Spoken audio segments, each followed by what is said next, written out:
My name's Jeffrey Sidoris, and this is Process Driven. I don't remember how it came up, but I was talking to Sean Tucker a while back, and we ended up talking about different photographers that we'd found recently, and he asked me whether I'd seen the work of Maria Lax. Maria is a Finnish photographer based in London who had published a book called Some Kind of Heavenly Fire.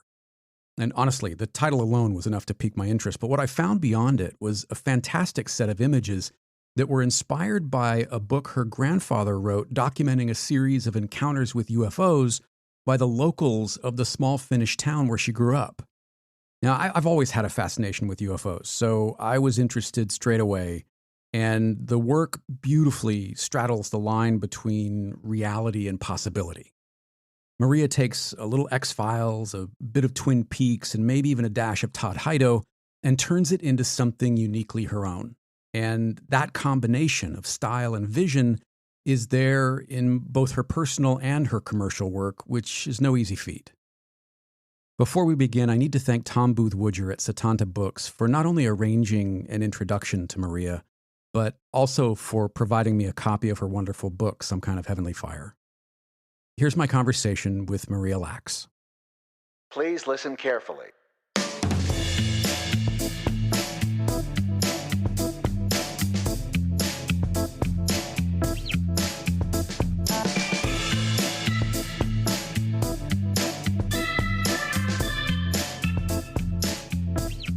Despite the ambiguity of the story in Some Kind of Heavenly Fire, the sense of narrative is very strong. You're definitely communicating something, even if we as viewers don't always know what that is. And it's something beyond just look at these beautiful photos. How important is that? How important is communicating some sort of story in your work? I feel like everything needs to have some sort of a story. Everything kind of needs to be justified, all the choices that I make. So it's like, what am I doing with this choice? Not just make it look good, but it's kind of like, Right. What's the mood? What do we want to tell with the image? What do we want the person who looks at the image to feel? And all that kind of stuff. I say we, that's usually when I'm doing a project for somebody else. In my own personal work, like narrative is always present. So it's very much like writing a script and then doing a shot list and then I'll shoot the project. But yeah, also in commercial work, it's just not good enough, I don't think, if you just do a shot that's nice. So is there a difference in how you approach personal and commercial, or do you see them as kind of two sides of the same coin in terms of there having to be some sort of narrative there? It's funny. They used to be, I think, quite different when I started out, because photography, I don't know if I intended it to be my career.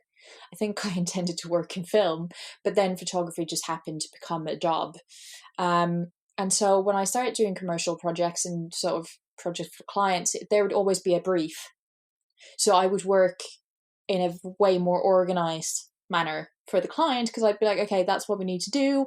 This is how I'm going to do it. Here's a shot list. Here's the plan, whatever. Whereas I feel like my personal work in the past has been a bit more like easy flowing. But now even the personal work has become like super rigorous. And I In what need way? to, How do you mean? well, like I just can't like really pop out and shoot stuff. like for some reason I've like developed this system that is like, okay, what's the story? What's the key points? What does it look like? In my boyfriend's words is like concept, narrative, aesthetic, and in that order as well. So the aesthetic is the last thing that should happen. And I was very against it when I started, because I was like, oh, it needs to be like creative and easy flowing and all that, but nobody can work like that sustainably, I don't think. So when I started shooting like a few years back, I think I was more like driving around kind of like happy to find nice shots. Not concerned with narrative or anything, right? No, because I was just trying to figure out how the camera works, and it's just like really basic stuff. I mean, I've done cinematography, but like stills is a kind of different beast, and so I was trying to tackle that. And also I was just like trying to see what I like. But then when I started working on Heavenly Fire, also a few years back, then I started developing into this like more storytelling narrative. It needs to have something behind the image. It can't just be pretty pictures, because then what's the point? But commercial work has always had that structure because somebody else is telling you what they want you to do. And now I've realized they've almost completely merged into one, where like the same structure applies to everything that I do. And has that been conscious, or has that been sort of an unconscious or subconscious evolution of how you work? I think, I mean, quite conscious, I would say, because I worry a lot as a person. Same. Keith, my publisher, can tell you this. Yeah, so I'm like, I can't feel confident in a scenario where I'm shooting for somebody else who expects results unless I've got a very good plan. Because then if that plan goes wrong, then I still know what I need to achieve and probably can have a plan B.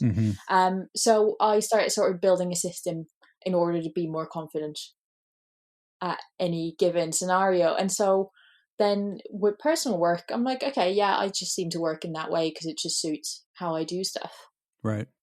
But the funny thing is that I thought I was quite like easy breezy, quite like casually shooting stuff. But then a client and collaborator of mine just said one day, she was like, "Oh, you're so strict about everything you do and so organized." You're like, "No, I'm not." Yeah, I was like, "What? Me? Organized? Never." Actually, that's true. So here we are. Let's go back for a minute. You had mentioned wanting to do something more narrative, more story driven. Did that idea sort of precede Heavenly Fire, or did Heavenly Fire just seem to fit? I mean, what was it about that project that led you to go, this is the one I've got to do? This is the right thing for right now? More than just finding your grandfather's book and reading that, I mean. That's interesting. I mean, I think there was I was in the right place personally to kind of make something that explores the history of Northern Finland and also my family history. And then it kind of, like, that whole project was going to be a film. Some kind of Heavenly Fire was meant to be a film. And when I read my granddad's book, and I was like, oh, great, this is going to be a great documentary film, slightly experimental. This is how I'm going to do it. And you saw it as a documentary straight away. It wasn't fiction in any way. Well, we had a lot of these conversations with my friends who half were kind of like, "Oh, it should be a fiction because as soon as there's a documentary about aliens, people will know that it's not true." Sure. Which is like, well, that's a bit annoying. But yeah, I mean, it's true. But I was going to make some sort of Herzog kind of documentary where you don't really know what's true and what's not really. But yeah, that's how that project started. So I set out to make a film. And that's why the photos, because the photos, some of them in the book, are storyboarding that film. So instantly there is a narrative behind it. I didn't necessarily set out to make a photo project with a narrative, right? But alas, it happens that nobody will give funding for a first-time filmmaker on a project that is about aliens. Say it isn't so. Like, yeah, I got laughed out of the room a few times because people are like, "What the fuck, aliens?"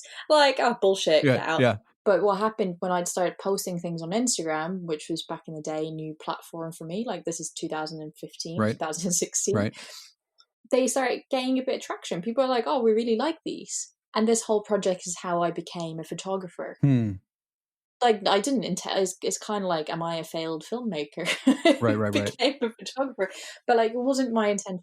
Were there concerns around sort of potentially misrepresenting the people or the places that you had grown up, like that you had maybe remembered them in a different way, or how did you kind of walk that line so it didn't become exploiting the people that live there in terms of so that the audience wouldn't see this as a joke, that this really was a serious look at these events and these places and talking to people who experienced them? Yeah, that's a good question. When I went and I spoke to the people who'd witnessed the light and all these like supernatural things, the very key emotion that came from listening to them was sort of like, not anger, but resentment on how they've been represented by press before and how people have reacted to them trying to say, oh, this happened to me, this very big, profound experience. and then being laughed in the face wasn't great. Right. Right. And I felt I felt really bad for those people, because I was like, they're lovely. I don't have any reason to doubt that they're telling the truth. Mm-hmm. And so, yeah, it was definitely, I had to be very cautious. I didn't want to make it into like this like hammy, here's these crazy small town people telling about aliens. Right. Like there's been other people doing film projects and whatever, and the tone has been a bit like that. But I think what helped is that it was so personal for me. Like, it's my hometown. I Mm-hmm. feel like I'm one of those, like, I'm one of them, you know, I'm from the same Right. town. Right. By There's nothing. association almost, aren't you? Yeah, like my granddad interviewed them. They were friends with my granddad, and so it's not like I went from as a Londoner to do a project about small town. Like, I am that small town Right. person. I'm from the absolute arse end of nowhere in the world, and so that helped, I think. Would the response to you have been different had Yes, you not been from there? Do you think if you came in as a Londoner? absolutely. Yeah. I got told a few times of like, oh, we're speaking to you because we liked your granddad and we appreciate him very much. Like, we wouldn't speak to you unless you were his granddaughter. Mm-hmm. And so, but that kind of like put more uh responsibility in the way that how I represent everybody. I always see myself as somebody who comes from, like, I live in a city, but I'm from the countryside. Mm-hmm. I don't have any illusions of being anything else. Right. Um, And did you have to explain that to the people that you were talking to, that this is not meant as, a career piece for me. I really just do want to represent your story. Was that part of your sort of pitch? no, I didn't have to pitch it to anybody because, like, let's look back, and not massively has changed, but like, I was fucking broke. I'd moved back to Finland with zero plan. I'd stopped doing the sort of camera operating, camera assisting jobs that I was doing in London. I just landed to my parents' house and I was like, right, here it is. You've got a sort of vague plan for what I want to do in life, but I've got no money, I've got no camera, I've got nothing. So I think when I turned up on people's front door and I knocked on the door and was like, oh, I want to make a story about all your experiences. Like, I don't think anybody was expecting anything. Mm-hmm. Um, like, I don't know if anybody really took it seriously to begin with, but everybody's very happy to talk to me. So it's like, it was a tiny project by a tiny person.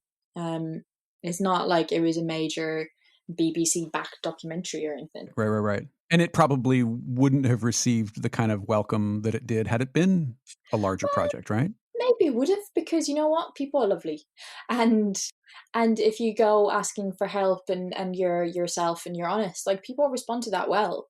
Yeah. It was never like, whatever if you make documentary, if you make books, I think after chatting to me, everybody kind of understood that it was never going to be a big money making machine. Mm-hmm. And so I think, and also, like, when I speak Finnish, I've got a very, very thick accent, and so that's also like, I kind of blend in still, obviously, very well, and I always will. Right. So yeah, we were sort of very similar in a lot of ways, I think. These kinds of experiences, have you ever heard of the Phoenix Lights?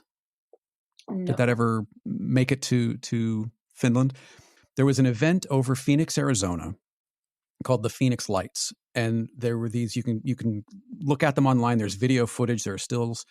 There were these lights in the sky, shaped like a wedge, that moved very strangely over the night sky, and thousands of people witnessed this thing, including my father.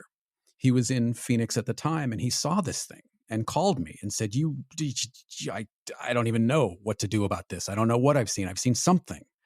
And that experience stayed with him very vividly throughout his life. Did you find sort of similar vividness in the way that people remembered these events decades later? Absolutely. I feel like anything like that will stay. If it's something that it's weird, powerful, also visually quite striking, I feel like it's never going to leave you because you don't have an explanation for it. Mm-hmm. It's different if you see something like Northern Lights. Wow, it's amazing. But then you've got an explanation for it and it all makes sense. Whereas I feel like a lot of these cases, because people don't know what it was, that sort of like haunts you for the rest of your life for sure. Right. I got asked, I've got asked a few times actually of why didn't I put portraits in the book of the people who I spoke to. This is something that I thought about when you asked me the first question. Mm-hmm. And there's been a lot of like, oh, but there's people, but they're kind of like obscured, and like I'd like to see some of these people who you're chatting to and all that. But I realized, so I last year, just when I was about to finish the book, I was sort of like, okay, the series is done and dusted. Like, we're ready. Let's go into Right. like, right. you know, let's just I need to move on from this. yeah, like quickly just take it away. And I went back to Finland, and I was like, oh, maybe I need portraits. Like maybe I need to shoot the faces. And so I went and photographed a few people. But I realized that actually once you start putting a face onto the words and onto the like what they witnessed, all we do as viewers or readers of a book, we just look at the person, we're like, oh, but are they sane? Does it make sense? Right. Can we trust Right. them? Right. And it completely distracts from what you're trying to say, what your work or what they're trying to tell. Yeah, I would think that it would. Yeah. Yeah, so then I was like, it doesn't make any sense. Like, I can't. Like, first of all, I kind of did want to protect people a little bit. I'd like, you know, I don't name the town in my book. Mm-hmm. I didn't want to put faces onto it, but also I was like, I just want people to kind of like look at the images, read the text, and take it in, Right. without jumping into judgments and conclusions immediately. I want it to be a mood and just account of a very subjective truth, and then everybody can take away what they may, but like without Sure. trying to figure out what the people are about. Would you ever consider doing the portraits almost as a completely separate project, just documenting the people in and around where you grew up, but not connecting them to Heavenly Fire in any way? Maybe. I've been thinking about it. I think it would require something else than like strictly documentary approach. Mm-hmm. I don't think the way I do work has got anything to do with documentary necessarily in the way that we kind of understand the word. Right. The reason why Herzog's name came up earlier is that he sort of makes documentaries, but they're quite heavily manipulated from his perspective. And I would say Mm-hmm. that that's sort of how I work as well. So maybe it'll be a portrait project, or maybe it'll be something else. Right.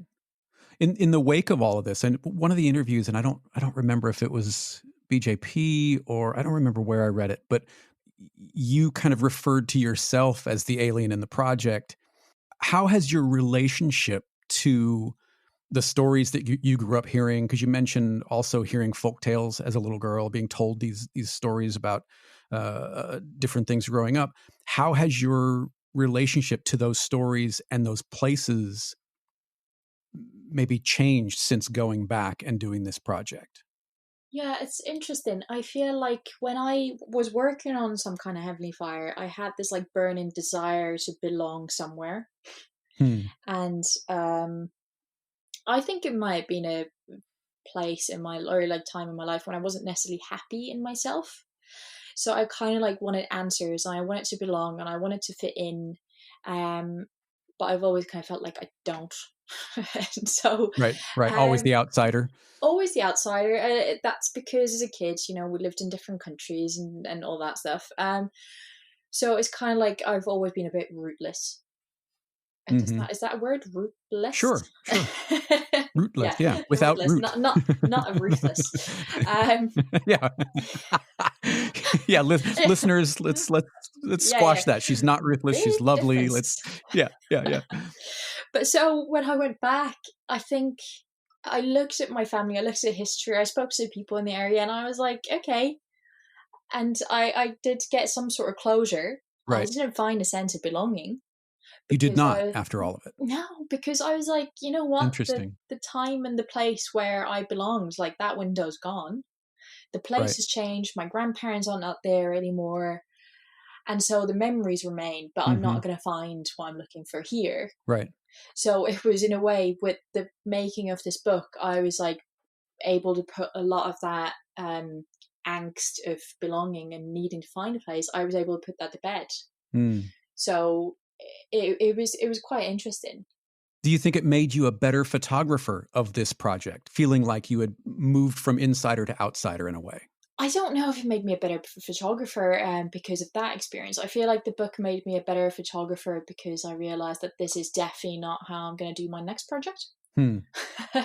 So there was a lot of learning in the process, but I feel like it did give me a bit of a peace of mind of just like, okay, well, if this town, like, I'm from here, Right. I will always have family here. Probably, like, there's a lot of memories here, but it's not my home. And I just sort of accepted that I'm always going to feel rootless. Mm-hmm. Yeah. And Once again, listeners, not ruthless. and and it was so nice. I was like, you know what, fuck it, like, I don't need to find a home, like, it is wherever Right. my bed is. But like, it was quite liberating because I'd always been like, am I a bad Finn, am I a bad Mm. northern Finnish person, because like I'd always had a bit of an uncomfortable relationship with the place. Right. And I'd always been so desperately like trying to find a place that I can call home. Right. And after this book, I was like, fuck it. Like, it is what it is. So this allowed you to kind of put that to bed. Big time. Yeah. Big time. Because I spent also, like, I spent quite a long time working on this project, and a big chunk of that in Finland, maybe like a year or 2 years. And definitely going back to Finland for that long made me realize that it's definitely not a home. Hmm. Like, too much water has passed under the bridge for me to kind of go back. Right. And pretend like it would be. So it was nice. It was weird. Remind me, how long were you gone before you went back? I know we talked about it a couple times ago, but remind me, I've forgotten how long that was. I moved to the UK in 2006 for the first time, so it would have been nearly 10 years. Wow. But also, like I was saying earlier, like, I've always had a bit of a funny relationship with Finland because when I was very young, we lived in America. We lived in Switzerland, and I started school in America. I went to school in Switzerland, and by the time I was 6, I was speaking 3 languages fluently. Wow. Yeah. And so when we moved back to Finland, I was like, this is bullshit. It's really dark. It's really cold. I hate everything. Like, I want to go back to Pasadena. Right. Right. Good choice. I mean, yeah. And so if you've got to live somewhere, I mean, Pasadena is a fantastic choice, really. Yeah. So, I mean, it was a bit of a funny, like, this, like, golden experience. And then it's like, okay, and now off you go back to Finland, where, right, these languages that you now speak, you won't do anything with them. So good luck. Right. Yeah. I don't know. My friend John had a similar experience. His parents were missionaries, and he grew up, first part of his life was in Amsterdam, and then they moved to India, and then he came back to the US, and the US was the foreign place, right? The US became the foreign soil because he had known these other places so well at these formative sort of developmental years that it was just kind of this rude awakening coming back to the United States. And he's always kind of looked back on those times abroad with a much different lens than he looks at the US with because of when and where they were. Do you know what I mean? Yeah, it's really funny how it can really change. Because, like, also, I was super young, so you would think that after all that time, it wouldn't really matter. Mm-hmm. But actually, I feel like when you are, like, at that young, tender age, like, your brain just adapts and you adapt, and your personality develops according to where you are and what you need to do. And I just always needed to, like, learn a new language and make friends. And, like, right. I became very good at that stuff, but I didn't get very good at, staying put and being in one location and having an identity that was like locked to a country. Right. Right. So yeah. Well, and they say that happens with music and film, right? That when you experience these things at a certain point in your life, what was the analogy that I read? It was that no music will ever affect you the way it does in junior high or high school, because that's when you're sort of becoming who you are. Yeah. Right. And I find that to be the case where I look back on movies and music of the late 70s and 80s, I don't connect to really anything the way I connect to that kind of media because of when it appeared in my life. Would I connect to the early films of, I don't know, Scorsese, for example, if they had happened earlier or later in my life? Probably not. There is that sort of golden hour when things just are cemented in who you are, I think. Yeah, it's interesting that you say that about films. I've tried to rewatch like some films that I really like when you're younger. Actually, Jurassic Park is one of the only ones that has like lasted time. I can still be like, Really? I can stand behind this. It's a very, very good film. But like then some films I can't actually come up with anything. But you rewatch it now and you're like, oh, this is awful garbage. Right. Right. Like never again. I should have not rewatched it because now the nostalgic tint is kind of worn off. You and I Um, share a favorite film, by the way. One of my favorites, and I will rewatch it anytime it comes on, is Gattaca. Oh, so good. And I watched it recently. I was again a bit, every time I watch it, I'm almost like worried. Like, Yeah, yeah, yeah. is it shit now? Like, I think it still holds up. you know I what? It's so charming. mm-hmm.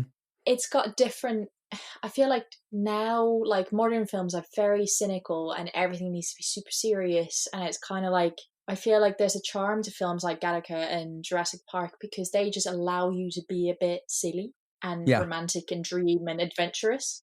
There's a hopefulness to it, Yeah, right? big There's a time. hopefulness to it. And I love the scene. I mean, you've probably got favorites too, but I love the scene. It's one of my favorites in the movie where he has to cross the street after Oh he's yeah, dumped his contacts at the yeah, checkpoint, and the way that they cut back and forth between that really sort of heavy bokeh green tinted scene grading back to the wide shots that are in perfect focus. I love that as a device. It really kind of helps sell the kind of trauma that he's going through before he runs over to Uma Thurman, right? yeah. And it's funny because it's so hammy. Like Yeah, all of the films being like, I mean, everything that they do and like Jude Law's character, everything's so hammy. yeah, And it really works yeah, because you're like, you know what? Fuck it. It's beautifully shot. It's a lovely story. I'm all in. Like yeah. just You know how it's going to end from the first frame. You know it's going to go a certain way, but it doesn't matter. yeah, yeah. No, I love it, and the colors are like so over the top. But that's probably one of the reasons why I like it so much. They like the visuals are absolutely crazy. Right. Well, I think you've done something similar in the book in terms of the color becomes a character. It becomes central to telling the Mm, story, right? And I think you've sort of honored the people without, obviously I haven't spoken to them, but it feels like you've honored some of their memories and representations of what they remember seeing by giving us that over the top sort of very saturate level of color, allowing us to kind of experience a little bit of that, sort of yeah. vicariously. Yeah, it's actually it's quite fun because I get a lot of people messaging me asking where is this location? Like, can I go and visit? Like, I'd love to see it in real Don't tell them. life. Yeah, Don't well, tell like, them. but it's also like I'm not going to tell you that because you'll travel there from God knows where, and then you'll just see this place that looks nothing like it in Right. daylight, or like it's not. It's like real places that are totally imaginary, you know. Right. Right. Like you can't. It's a place where you can't go because it's mine. But Right. Well, and it sort of dismisses the work that you've done to present it in a certain way, doesn't it? yeah, but at the same time, I really understand. Like, I mean, it's a compliment, I think. Also, if somebody wants to go there because it looks lovely, I'm like, great, but sorry, no can do. um, Right. yeah, Right. but it was quite nice to also like revisualize, listen to the stories of what people have seen, how they've looked like, all the descriptions of these like lights, and it was really nice to then reimagine a town that for a large part of my life was very, very dull Mm-hmm. with this kind of newly found crazy stories and amazing visual inspiration. So it was quite fun.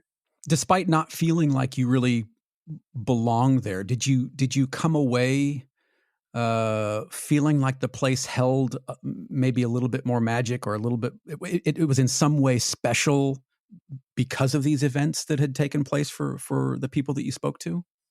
It's a super, I mean, it's a very special place no matter what. Even without the stories, it would be this magical place Mm-hmm. because I've got loads of childhood memories from there, like spending my summers at my grandparents' farm, or all this like gold dust covered wonderful childhood time when you're free and you're just running around and enjoying life. So Right. it That's a always great way to has, describe it. Gold dust.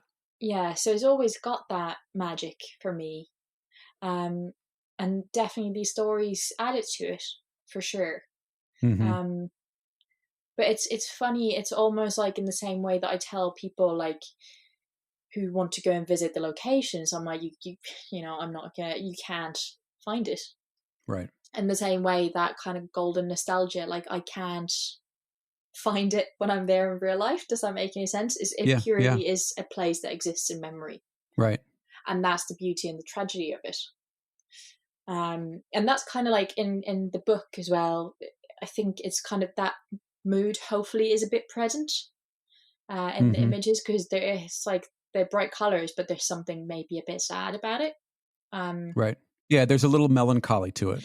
Yeah, and I feel like that comes from just me realizing that actually the place that I want to go to is not there.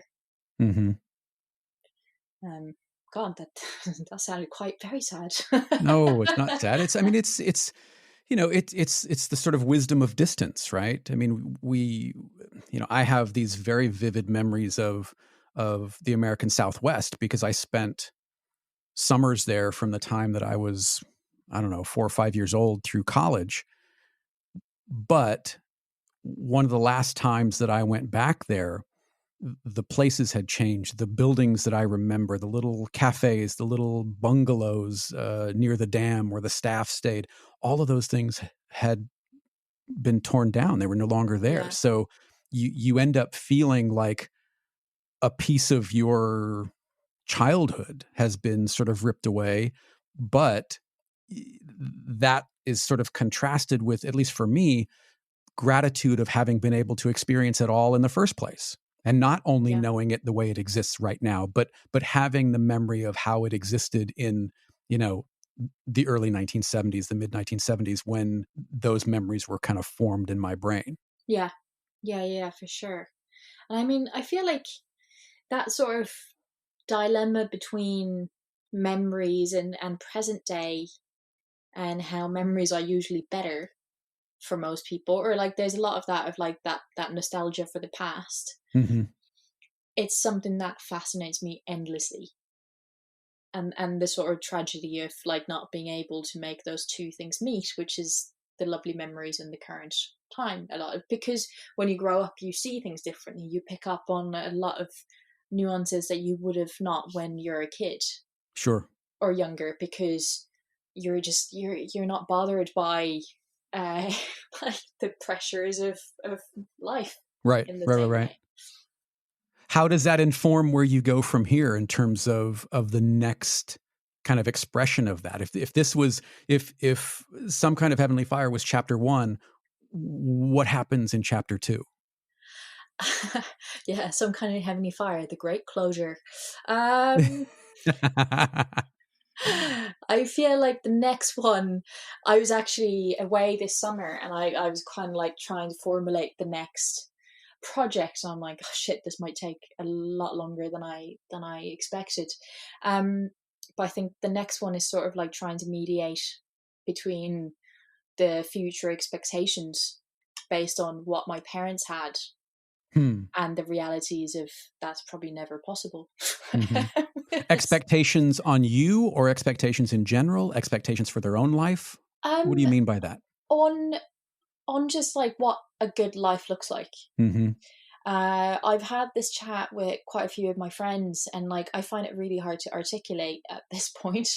There's probably loads of people out there who can do it a lot better, but it's after speaking to loads of my friends, because like everybody's got this like very middle class ideal, because a lot of us come from very middle class backgrounds, and Mm-hmm. what a good life looks like and what everybody wants from the future is to own a house that you can decorate how you want, to be able to travel, to be able to enjoy life in the same way that probably your parents have done. Mm-hmm. And Is that still possible? well, this is it. I don't think it is. And I feel like Mm. even if it is, a certain carefree aspect of that has gone away. Mm-hmm. Well, and I think those contrasts can make for very interesting and powerful work. I think so. I mean, you're always like photographing yourself and whatever the hell's going on in your life. Right. I mean, although it'd be nice to pretend otherwise, but Some Kind of Heavenly Fire was a book about me Mm-hmm. in a lot of ways, because I went back searching for, feeling of belonging, and I found all these stories. And the next book, in the same way, will be about me as well, and sort of these kind of conflicts that I feel at the moment. And it sounds very, very self-centered. I think that's essentially what art is. I think a big part of it is, I remember hearing an interview with Bruce Springsteen years ago, and he was talking about what he writes about and the themes that he writes about. And it really does center on his experience caught between the American dream and the American reality. Yeah. And he becomes these characters experiencing the tension between those two things. And is that selfish to write? I don't know, but I think it makes for some really interesting art. And I think that in the same way that you have created this body of work that satisfies or attempted to satisfy a need to go home again, something came out of that it sounds like, anyway, that was unexpected, and that's going to lead you to the next thing, But I think in documenting or in exploring what that means to you, that new body of work comes out. And it's about you, but I think all of us can look at that book and find something of ourselves in that book. We all want to belong somewhere. We all want to have some evidence that we were here, right? Yeah, absolutely. But like the whole logic of the very first thing that you learn when you're like studying script writing is the more specific it is to you, or the more detail it has, the more universal it is, because then people can recognize stuff. Mm-hmm. But the more sort of vague and generic something is, the less appealing it is, because not very many people can get anything out of it. And I feel like the same thing definitely applies to photography. And I kind of need to write that Bruce Springsteen thing down, because he put it perfectly, is the difference between dreams and reality. Mm-hmm. That's actually that sort of nebulous space, right? Well, see, like, I was like, somebody else put this a lot better. There it is. Like, that's exactly right. it. That's like bullseye. Because, like, yeah, if the previous book was memories versus reality, now is the next one's going to be dreams versus reality. Mm-hmm. But yeah, it's always those like gaps and those like dilemmas that are really, really interesting, I think. Is there a limit to how personal or deep you're willing to go? I mean, are you willing to go that sort of Nan Golden, here's everything in my life kind of route, or are there limits? Does it have to be a little more guarded, if you will? It's funny. Like, I don't think I could ever do work like she did. Mm-hmm. I feel like even turning the camera on yourself, especially in some of those moments that she's done on her friends and all that, I feel like that it's like that freaks me out. Even though that freaks me out. Interesting. But also what we spoke about earlier, I think what's really important for me when I'm working is control. Mm-hmm.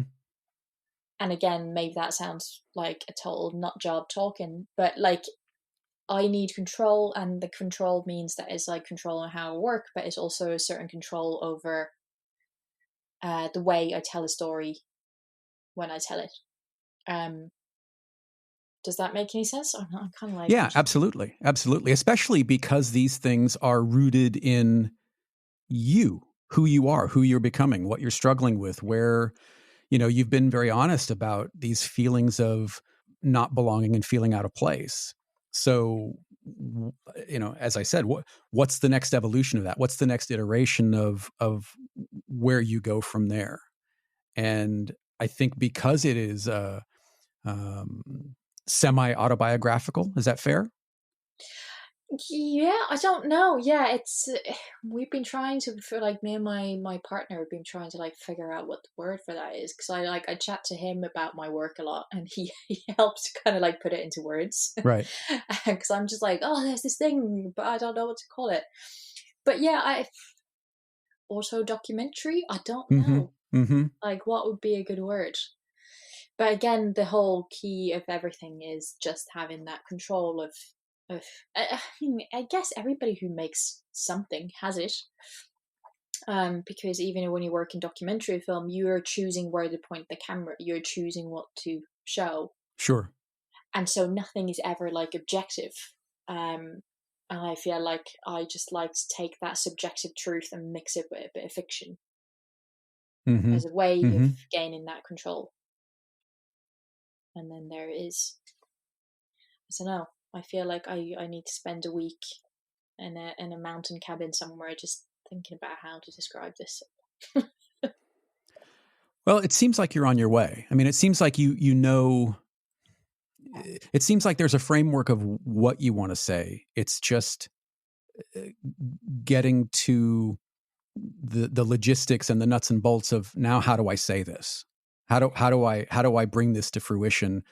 Because I know, at least on a base level, where I want this to go. Yeah, and you know what? Even talking about my work is quite tricky for me because again, the control freak comes out, and I'm like, am I saying the right thing? Mm-hmm. Am I saying exactly the right way? Um, and what's been really hard in the process of making a book and then promoting the book is like talking about it and Mm-hmm. answering interviews and making sure that the point comes across Right. or all of that. Because what is Controlling that? the narrative around the work in addition to the Not work. even like not even controlling the narrative, just being understood. I I see. think I think that's the same for every person on this planet, just wanting to be understood, but not necessarily trusting my words to do the job.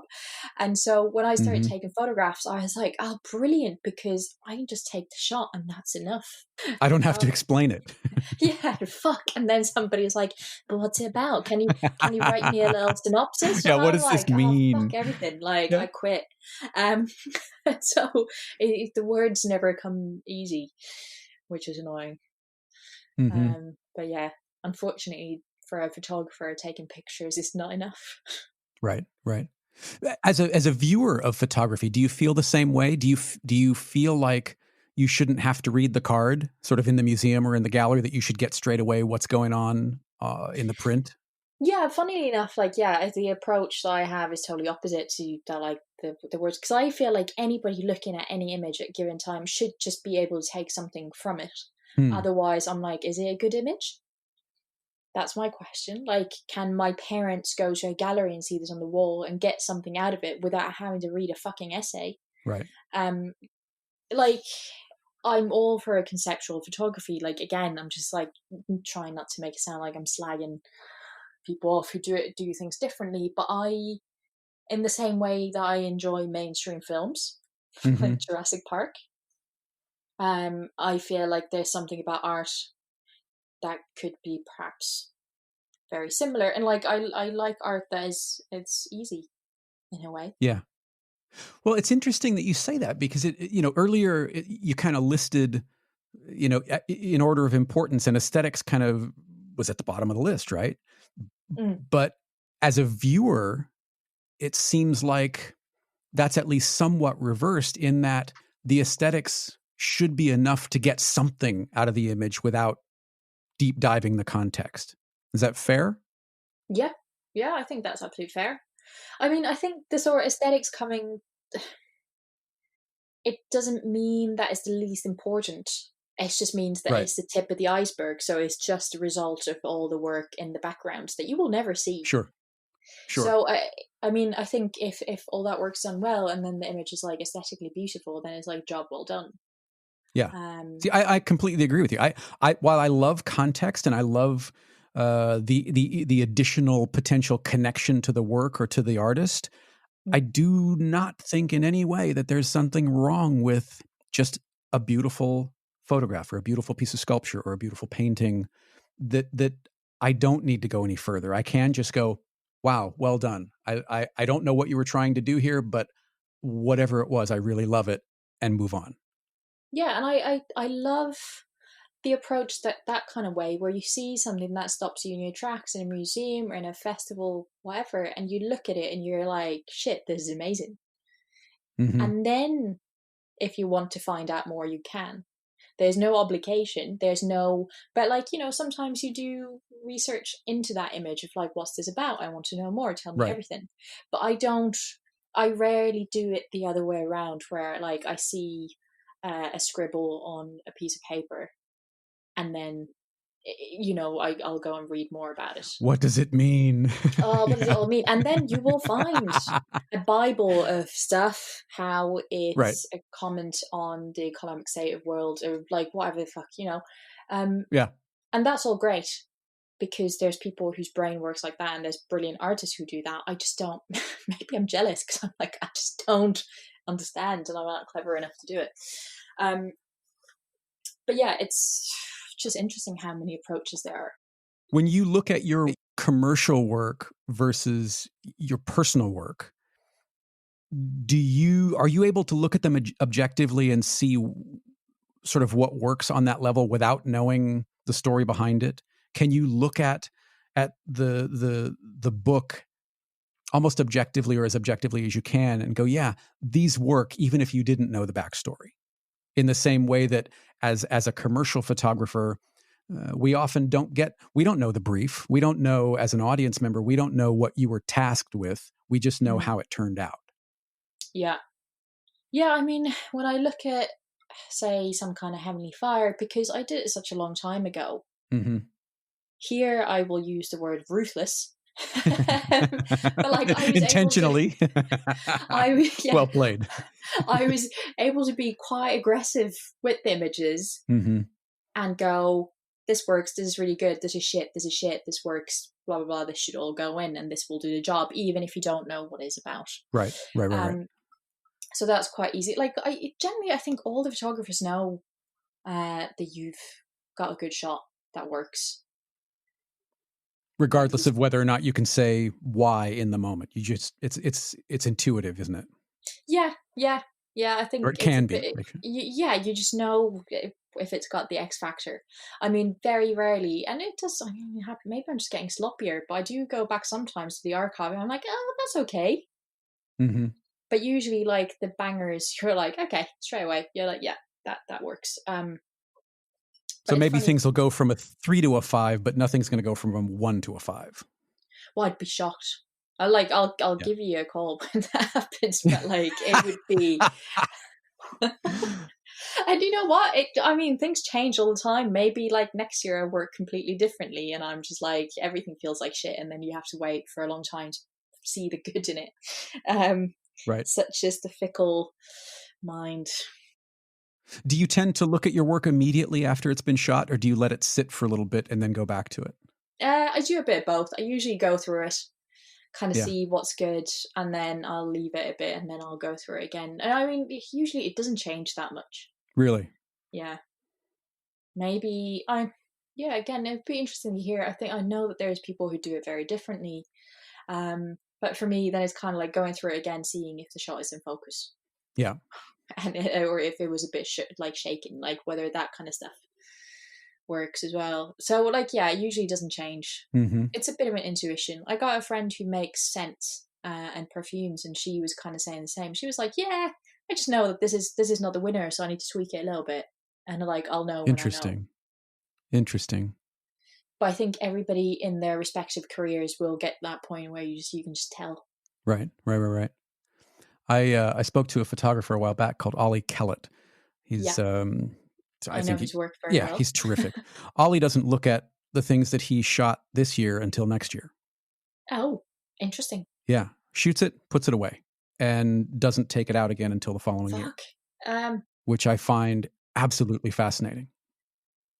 That sounds like the method of a very patient person, but also a very confident person. Perhaps. I don't have the patience for it. I don't either. I get bored working on paintings that take longer than a few days. I'm like, ugh, I'm on to the next one. I can't even with this. Yeah. And that's a big part of the work. It's just like, you kind of just like, oh God, so bored of everything of myself. Let's just get it over and done with, and then it's done. Right. But right. yeah, that sounds super interesting. Yeah, it's fascinating.